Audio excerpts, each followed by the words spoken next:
Hey Bobo, another video here from Delmar. Hey, let me get this squared around. I'm sitting here thinking about your Chinese Les Paul stuff, but I'm sitting here with a real Les Paul, 1976, 2550 anniversary. And the reason I call this a real Les Paul is because it is a solid body. It is not a what I'll call compromised Gibson Les Paul, which is what Gibson is making nowadays.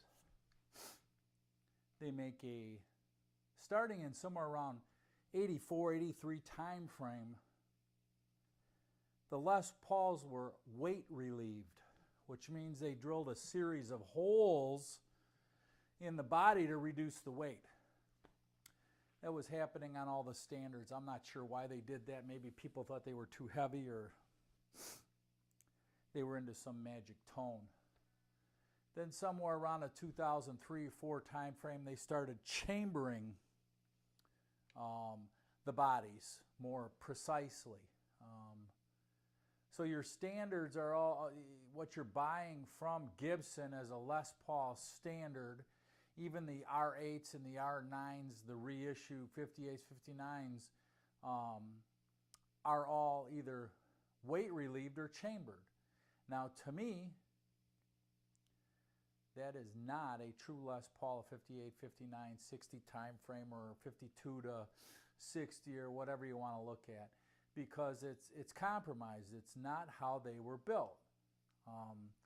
The only way, I believe, and I haven't researched this, but I think the only way you can get a solid body, non-weight relieved, chambered is if you order it through the custom shop or VOS or historic.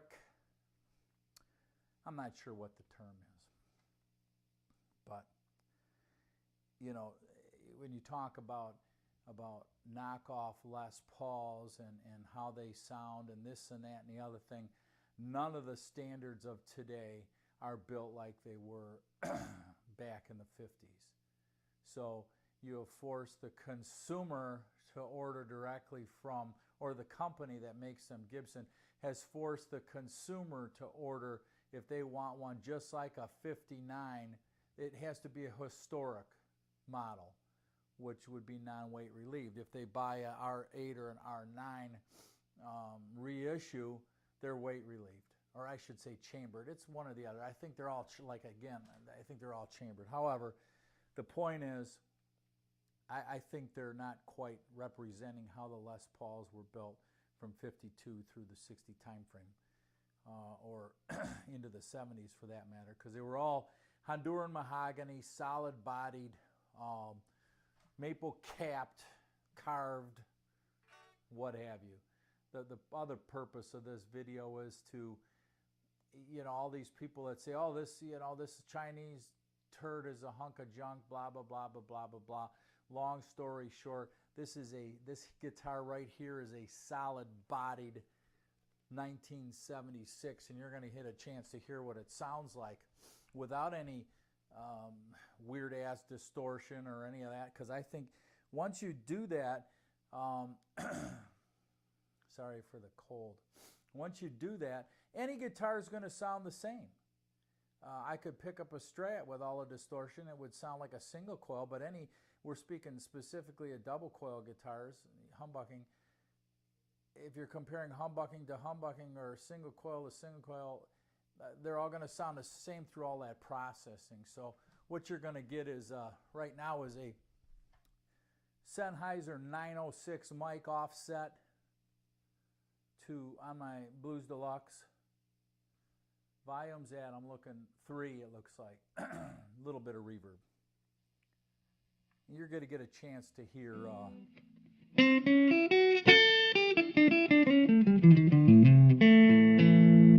going to get a chance to hear Les Paul, and then you're going to get a chance to hear my Delmar, which is a maple capped, veneered cap, veneered over the top of the maple with a flame veneer, two-piece mahogany bodied guitar in comparison to this.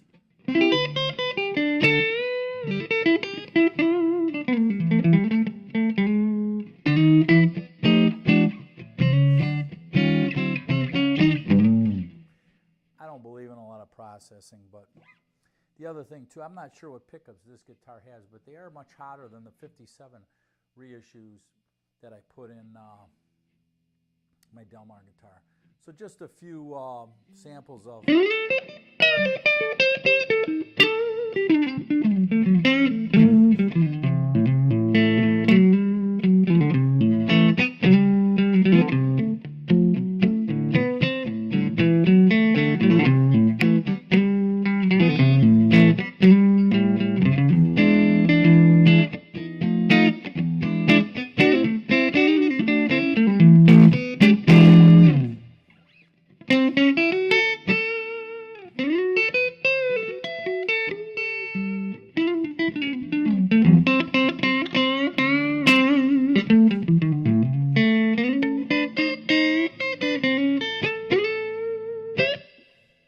So there you have it.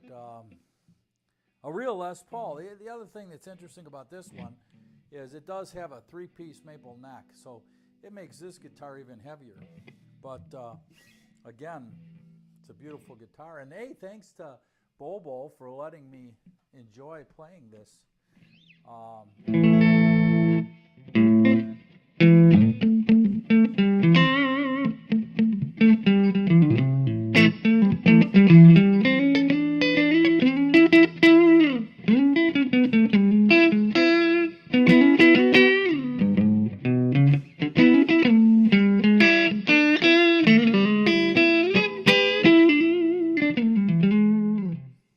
Right now I'm going to roll the volume off on this. By the way, that was in the rhythm position only. Volume and tone all turned up all the way. I'll make no changes in any of this, for that matter, volume or tone or anything. And here's the old Delmar. Delmar is a 2-piece body, okay? Solid maple cap. This guitar is not as heavy because, compared to that Les Paul, because it doesn't have the maple neck. However, it is a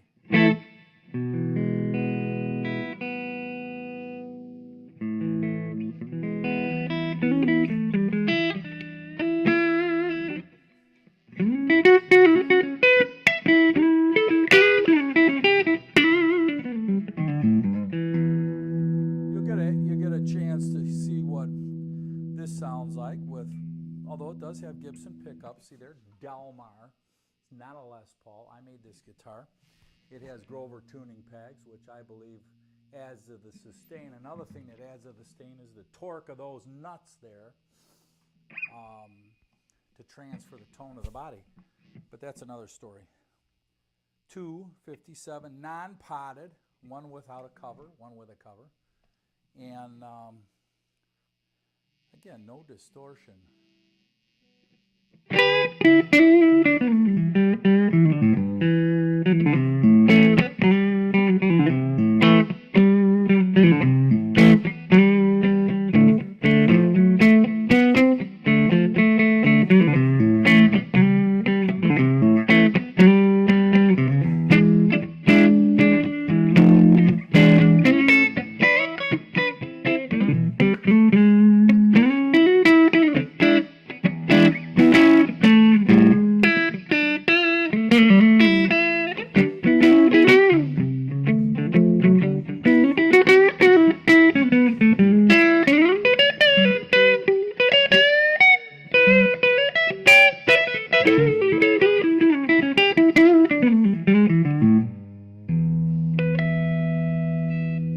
Sure, I suppose you could crank it way up and compare the sounds, but I think I think you should compare the sounds cleanly. I'm looking at my camera here. It's at about 9 minutes. I'm trying to keep it down to 10 minutes. But anyhow, you get the point. I think Gibson, for whatever reason,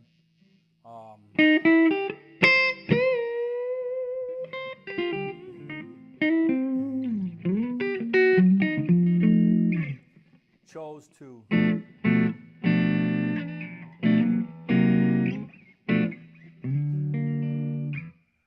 to weight relieve their guitars.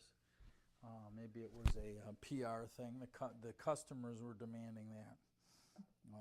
Then they chose to chamber their guitars for whatever reason. Maybe it's because they couldn't get the tone they wanted. I don't know. I do have X-ray pictures I can send you of what that looks like, what the chambering looks like, and what the weight relief. There's 9 specific size holes that gets drilled in a location of the guitar. But again, you compare the guitars. You know, looking at the Chinese, Japanese, Korean, Indonesian, whatever, and it's not a fair shake when you're listening to all that hooky poo distortion and all that. They're all going to sound the same, but yet I don't think Gibson is manufacturing the Les Paul standard like they did in the 70s with a solid body. So is that counterfeit in a way when you buy an R9 or you buy an R8 VOS, you know, vintage old stock, and it's chambered or it's weight relieved versus getting custom shop. And I'm not sure what the whole designation is at what point, but I know that R8s and R9s have some I do have the weights of those too, by the way, that came right out of the Gibson factory. I have a photograph of that I can send you too on what the backs are supposed to weigh and what the tops are supposed to weigh. So, man, that is it for now from Delmar's Music and Sound.